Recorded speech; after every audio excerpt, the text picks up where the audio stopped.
name is David Keeney. Can everybody hear me? Okay.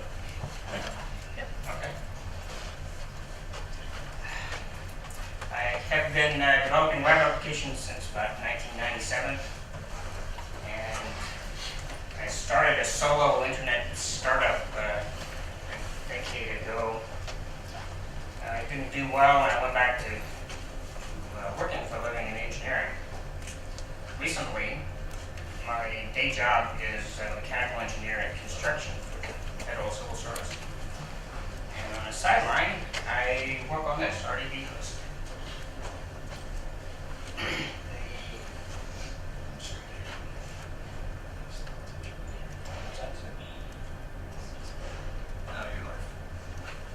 that better? Where was I? Oh. Your day job and your night job. Yeah, I think that web programming, web apps is quicker and easier and possibly more fun if you could do the whole job in the browser. And the RDB host service is designed to make that possible. Can I ask how many of us are web developers? One hand. Anybody not? Somebody who writes web apps. All or part. Okay. Is anybody familiar with Ruby on Rails? Okay. How about Django? No. Okay. JavaScript. And have you used any of JavaScript, the client-side ORMs? No. Oh, one. Okay. Let me give you an outline of the talk. I'm going to start with a brief history of web development and kind of show it as a trend. I'm going to talk about the basics of how the system works. I'm going to talk a bit about security. That seems to be everybody's biggest reservation. I'm going to... The last part of the talk will be a demonstration. We'll go through setting up an account, downloading a demo app, showing you that it works, and then interactively adding some trivial features so you can see just how smooth and easy the workflow is developing in the browser.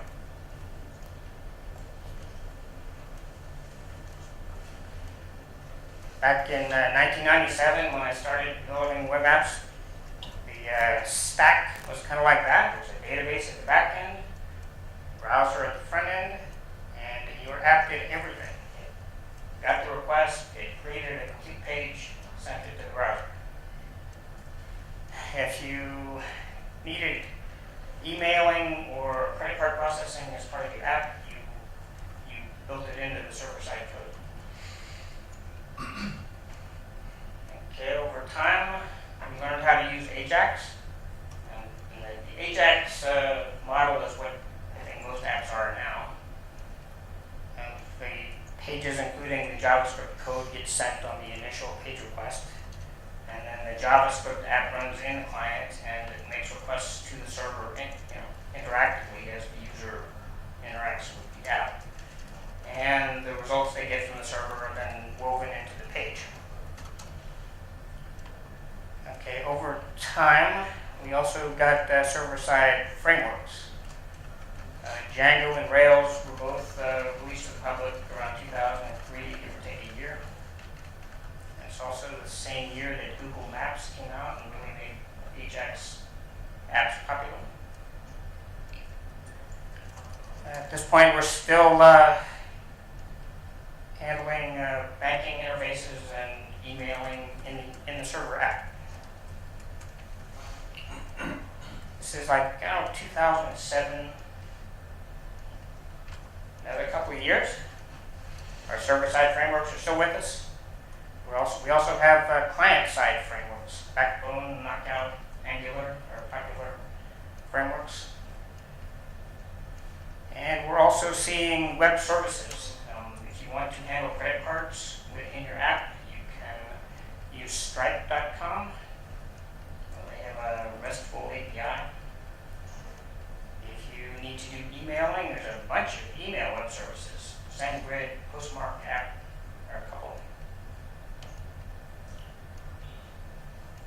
this is like 2010, 2011, pretty close to current.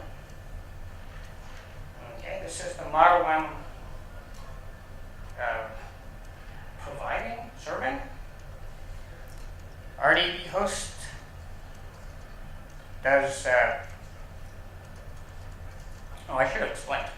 The gray boxes are like out of the box pre-configured things.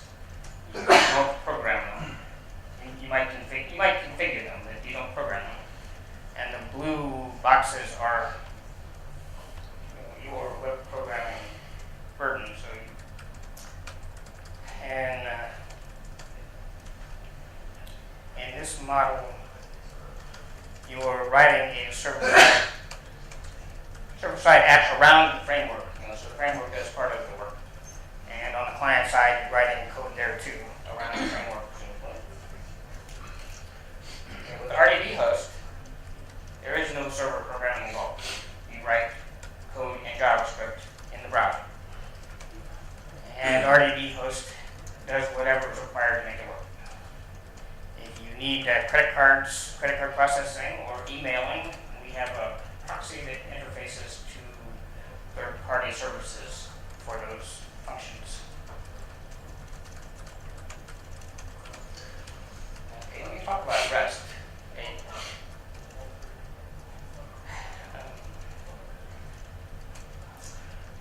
REST is a model where a client requesting data from a server uses one of the HTTP verbs, get, delete, put, post, and some kind of a noun, which is the path of the URL. They call that a resource. So to get data, you use get, and post, put data onto the server, you use post and click. The same functions in SQL would be something like that.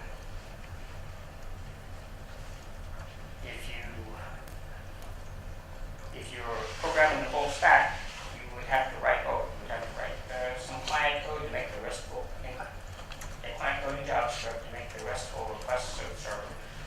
And then you'd have to write a corresponding set of code on the server in Rails or Django or something to convert that into SQL, submit it to the database, data back, format the data for the client, send it over the wire.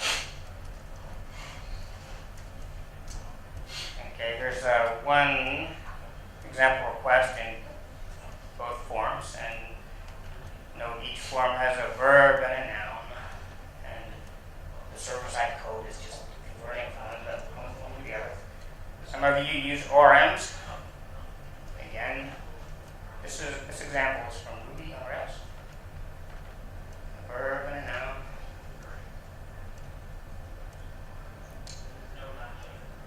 With RDB host, you don't need to write a RESTful request in JavaScript in the client, and then write another SQL request in Rails on the server. You just put SQL in the client, have it sent on demand. Okay, if you were using REST, that top example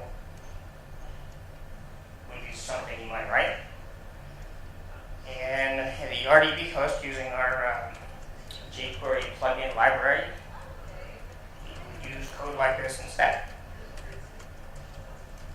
Okay, in the top example, you would then have to write some server code and handle that request.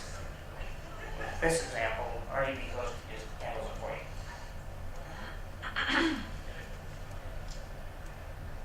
The library methods use return promises. Anybody familiar with the term promises in asynchronous programming? Okay.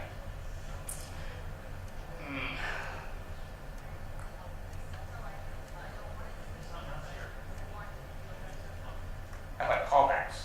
You familiar with callbacks? Yeah. Okay. Yeah. With a callback, basically, the promise kind of represents the request. And instead of just including the callback in your original request call, you can attach it later. Here with this done call, you're just attaching this function, this callback function to the request. And this callback function is kind of lame, it just alerts with the data.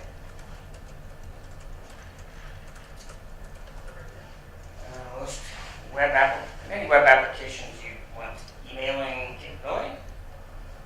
So we provide the ability to email, as I mentioned, through a third-party web service.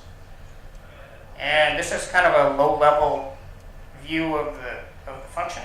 We also have some JavaScript library that kind of wraps all this in a friendly-looking JavaScript function call. But if you want to write, some kind of emailing functionality different than what's in our library, you can do that. But the function is that when you make the request, you submit a query that includes a field for each element of the email. This is an incomplete list, but there's a body field and a subject and a to field and the service, which would be which third-party service you're using. There would also be fields in there for the API key for that third-party service, maybe an account number. This field, this parameter, tells RDBHost that it's an email request that needs to be sent to the email proxy. Okay, the email proxy determines from the data which service to send it to, sends it, gets responses back, returns those responses to the client as JSON. With a web application, you usually don't want to just set up free-form emailing from anybody, any content to any. You would want to constrain it in some way. Like you might have a contact form where you stipulate your own email address as the to and let them provide the body. Or you could have send notices to all, where your query pulls the same body content and every to address in your user list. Or you might have a poke function where you have a predefined email body that you send, that you allow any user to send to any other user.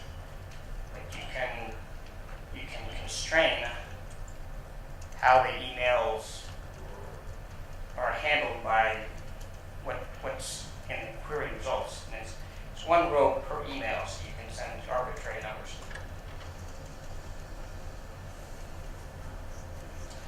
There's a graphic of the same. The query goes to the database, the results go to the proxy, which sends it to the third-party web service, gets results back, sends the results to the browser, to the client. Okay, let me talk about the roles. When you create an account, we create a database for you, and we create 4 roles. The database forever has those 4 roles. I'm going to talk about 3 of them, and mostly talk about the first 2. The super role has an opcode, which is a 50-digit randomized opcode. And you would use this to do administrative functions on your database, creating tables, adding data, so forth. Your website users would not be using that role. The second role, the pre-auth role, does not have an opcode, but it is constrained and it can only execute queries that are in a whitelist. And we're kind of getting to the security aspect. You want to know how you prevent arbitrary code from being executed. Well, if you use the unauthenticated role, it has to be in whitelist. And third role is a reader role, and it has neither an opcode nor a whitelist requirement. For many apps, you don't need it at all when you leave it disabled. If you were to enable it, you would want to set your various resource permissions, table and view permissions, so that it only has safe privileges. The only app I've written that uses it was a baseball database. I make available to the public the entire retro sheet Major League Baseball statistics for anybody who can go online and query the history of baseball statistics. I think I covered all that. What Postgres sees for the role name is this, a single letter and a 10-digit account number. Okay, the whitelist is actually a table in your database. It's called auth schema pre-auth queries. And it contains the query and the mode. So if you put a query in intending for it to serve an email, there's no way for the user to just get those results sent to them.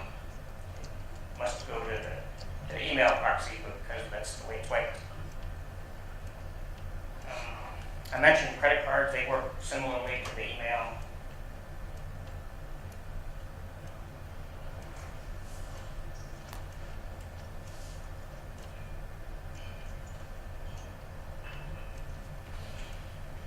Okay, you might be thinking, well,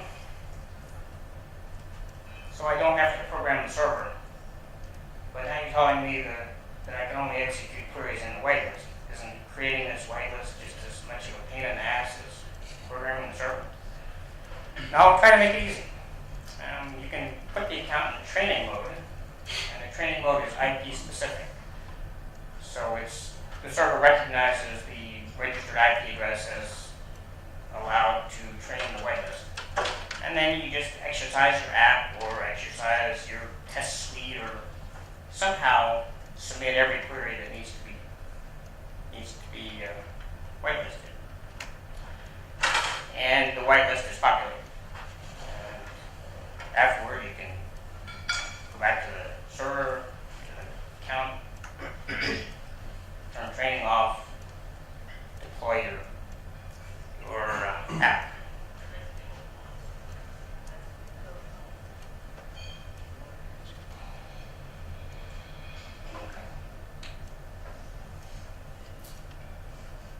When you submit your queries, you need to parameterize them. And you need to have parameters in the query and to not interpolate data into it. Because you don't want the data to be part of the whitelisted entry. After the query has been passed the whitelist, the server will bind the data to it and submit it to Postgres. Okay.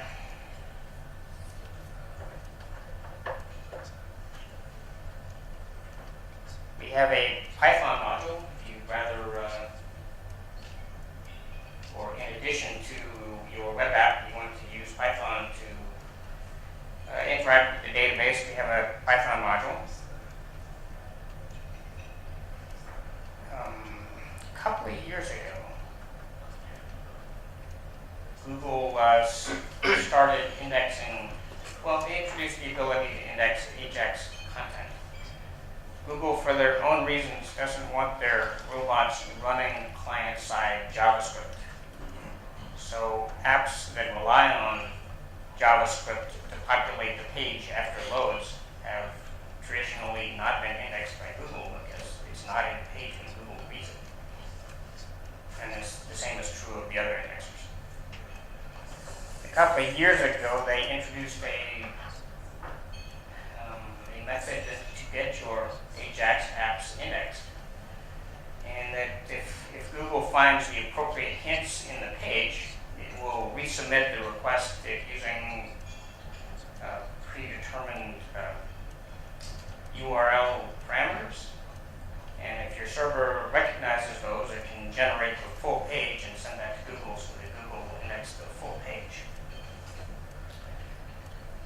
Okay, when that came about, I thought that would be useful to my customers. So I added support. If you host an app with a server, then we will present the indexable version of the page to Google on request. And in order to do that, we had to start hosting files. It started hosting the static content of the app. You can't host the static content anywhere. We have examples of hosting it on GitHub, on a Semla, any static web host.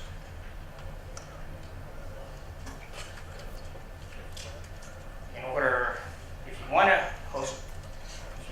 static content hosted with us, I didn't want to take on the overhead of keeping track of files in addition to keeping track of databases. We're a database on a generic web host.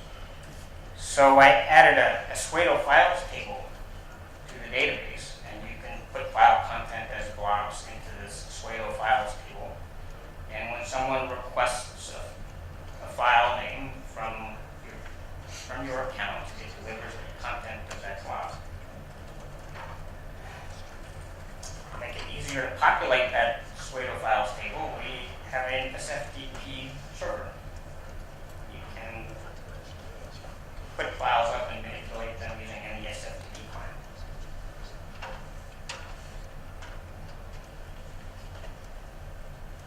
If you are hosting with us, you can provide your SSL certificate. We have a bulk database transfer tool for uploading dump files and for backing up your account to either your local machine or to Amazon S3. We also have a scheduler. You can make automatic backups to Amazon S3. And importantly, there's a jQuery plugin that facilitates using the database in your JavaScript apps. Okay.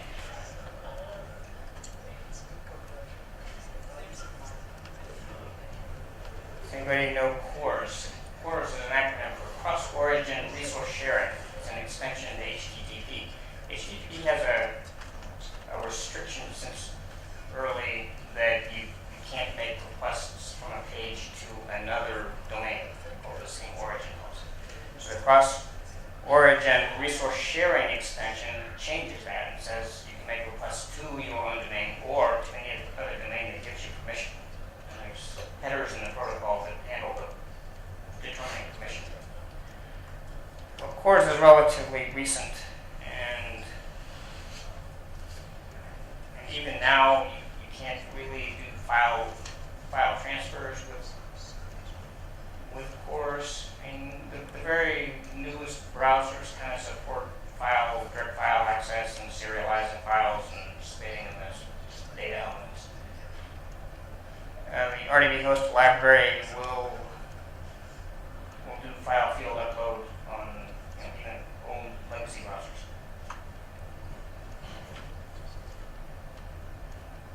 Okay, there are, as I mentioned,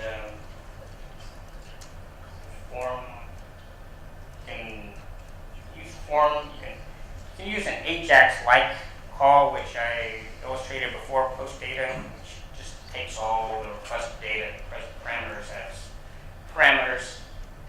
Or you can use a form, just an HTML form.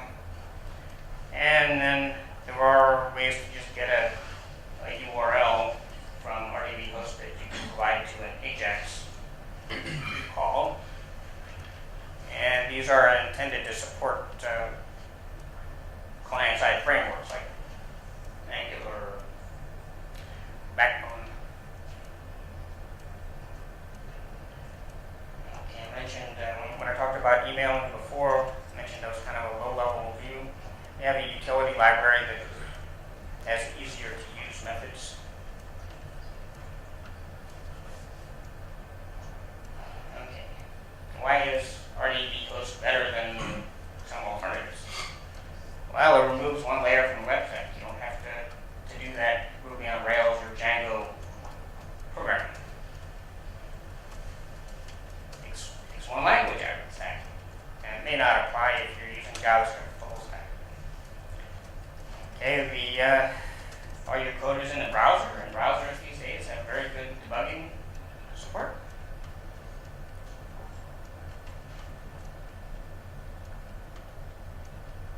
process, you would create an account, put it in training mode, write your app, test your app, clear the whitelist, train the whitelist using your test suite or just exercising all the app's features. And then you would deploy it either to RDB hosts or to any static host. Okay. I have heard people express concern that just having SQL showing in your JavaScript code is somehow a hazard. I don't see that it is. I think that's overly concerned. But if it is an issue, you can name every query when you submit it, and then after the whitelist is trained, you can remove the queries from your code and have the queries retrieved by name.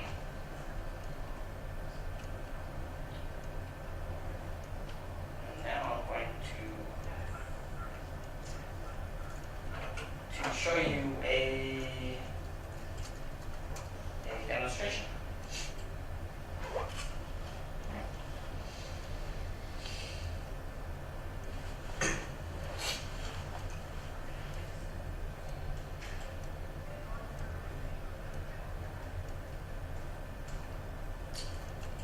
Okay, make me a database. Use an address at one of those anti-spam sites so I'm going to log in and retrieve it.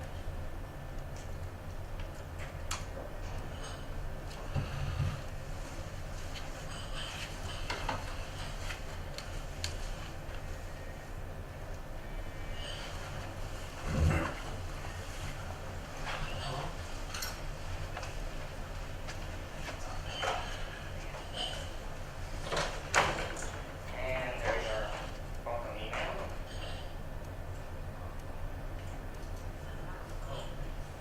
Copy the password. I think Okay, on the next line. they were on the next line. You didn't copy all the password. I didn't. You missed it. They were up on the next line. Oh, you all right?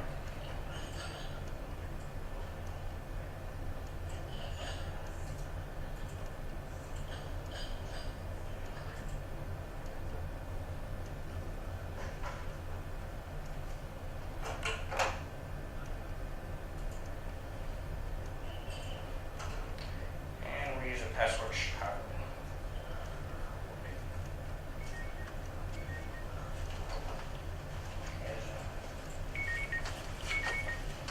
Set up wizard. We're going to use JavaScript. Let's use the bootstrap version. We're going to be working on localhost. We'll skip the static content hosting and use the two roles. And we're going to start training.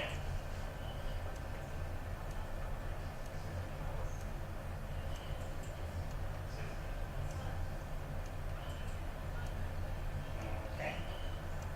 Now we'll go download the boilerplate, which is a demonstration app.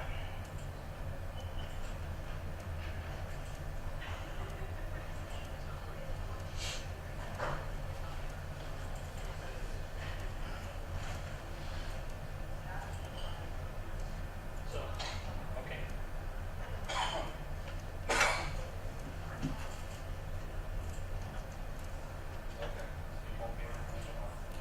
And we'll just unzip it to a directory called PostgreSQL. By the way, this page here kind of gives you starting instructions for how to do all this. And then we'll go to tools. And start the server.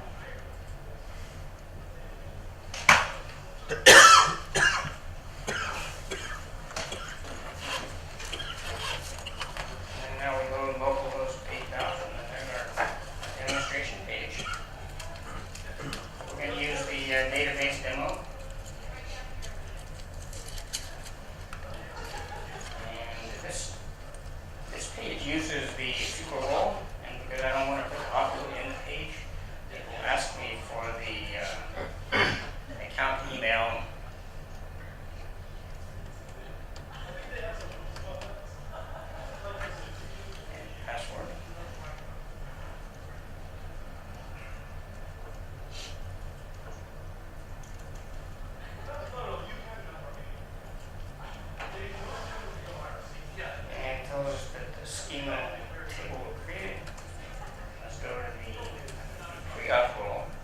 remember to populate the right list, you have to execute all your row queries. Let's try listing DVDs, and there are none, so let's add a couple. Let's try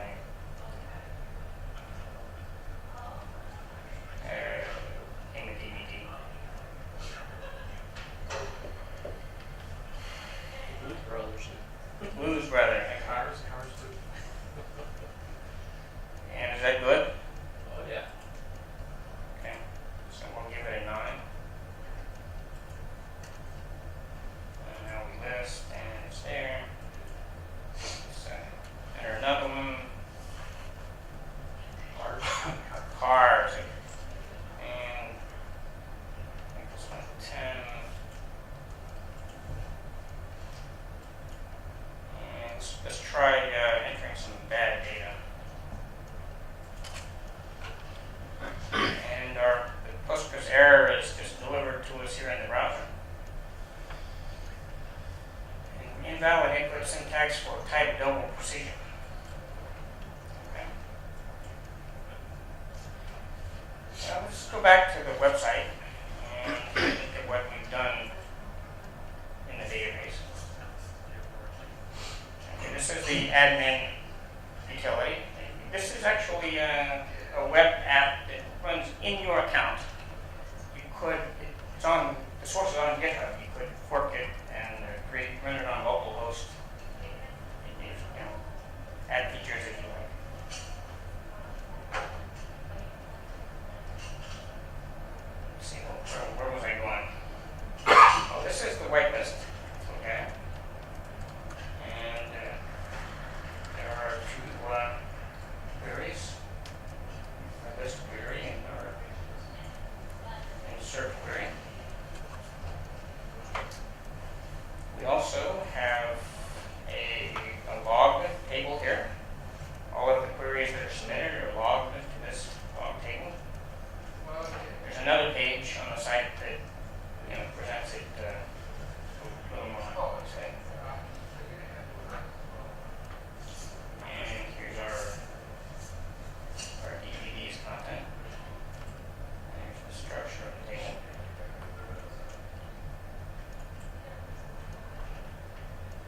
Let's go back. And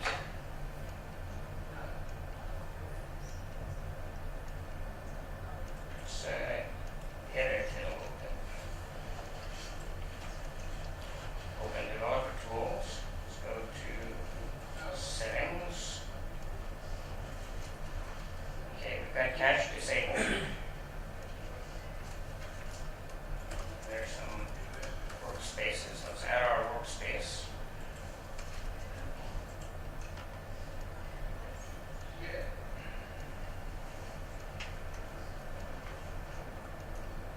it is.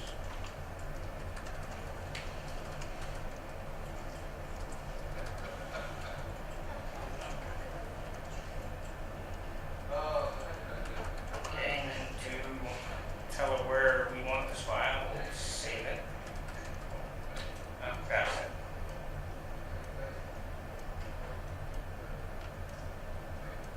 Move that network mapping.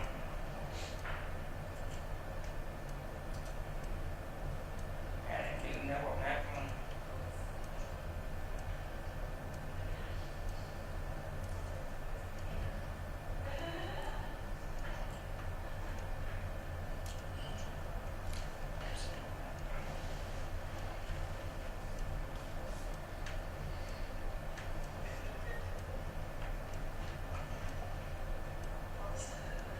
Anyway.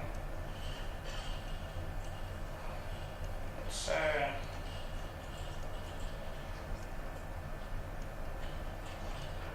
okay, when we're listing our DVDs, wouldn't it be nicer to have a descending order of rating so the top rated DVDs are right at the top? Well, let's do that. Okay, this is the SQL that does the retrieval, so that's why.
there being wrong? It's lower in the code. See, the count is 1325, and the one that's here is 1324.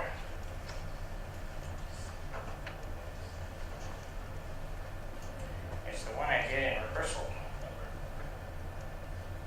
Go back and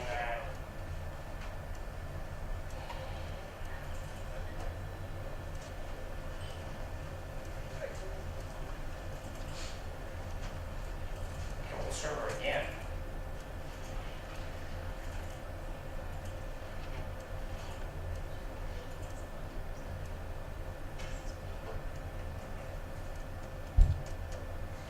There we go.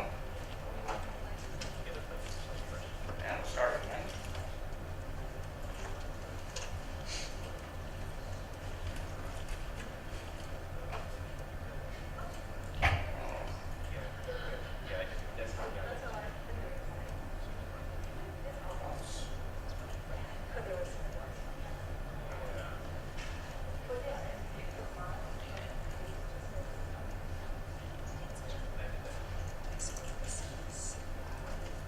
See, and this is still 13.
Okay, the username is 1325. That's the same account as this.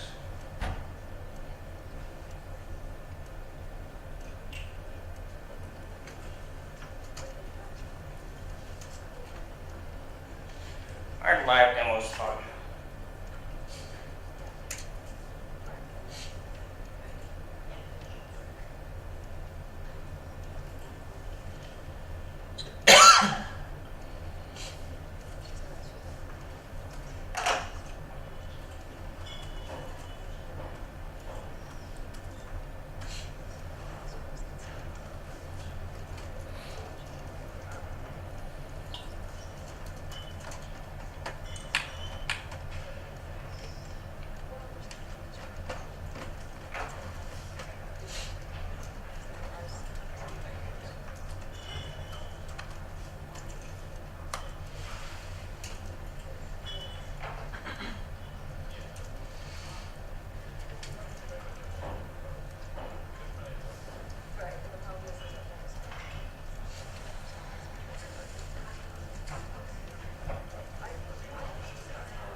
Anybody recall how you get to the process manager in Windows 16? Task manager, start run, task ngr.exe. Start run. Task ngr.exe.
5 minutes